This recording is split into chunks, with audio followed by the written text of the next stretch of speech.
સાથે સાથે આજે અમે જિલ્લા મેજિસ્ટ્રેટ શ્રી કલેક્ટર સાહેબને કીધું છે કે નર્મદા જિલ્લામાં પણ જેટલી પણ એપીએમસી માર્કેટ યાર્ડો છે એમને સરકાર કરોડો રૂપિયા દર વર્ષે એના ખર્ચાઓ માટે આપતી હોય અને આ માર્કેટ યાર્ડો માત્ર ને માત્ર પદાધિકારીઓના કમાવાના સાધનો બની ગયા હોય, જેને તાત્કાલિક ધોરણે તમામ એપીએમસી ચાલુ કરવામાં આવે અને ટેકાના ભાવે કાચા માલની ખરીદી કરવામાં આવે એવી અમારી માગણી છે।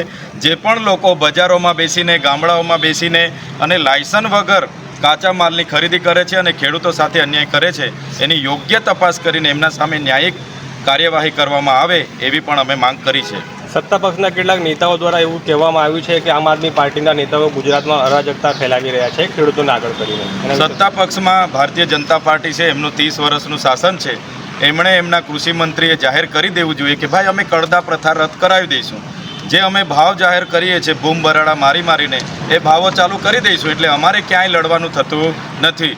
અને એમના ભૂપેન્દ્રભાઈ પટેલ હોય કૃષિ મંત્રીએ તમામ માર્કેટ યાર્ડો ચાલુ કરી દેવા જોઈએ અને એમણે જાહેર કરેલા ભાવ ખેડૂતને મળતા થશે ત્યારે અમે કોઈ બોલવા તૈયાર નથી, એમને અમે વખાણ કરવા તૈયાર છે। પણ એમનામાં હિંમત નથી કે કડદા પ્રથા અમે રદ કરવાની એ લોકો જાહેરાત કરી શકે કે અમે જાહેર કરેલા ભાવ ખેડૂતને મળે એની બાહેધરી એ લોકો જો અમને આપી દે તો અમે ક્યારે આંદોલન ખેડૂતોને સાથે રાખીને એમની સામે નહીં કરીએ। અમે ખેડૂતોને અન્યાય થાય છે એનો અવાજ બનવા માટે જ આજે આવ્યા છે।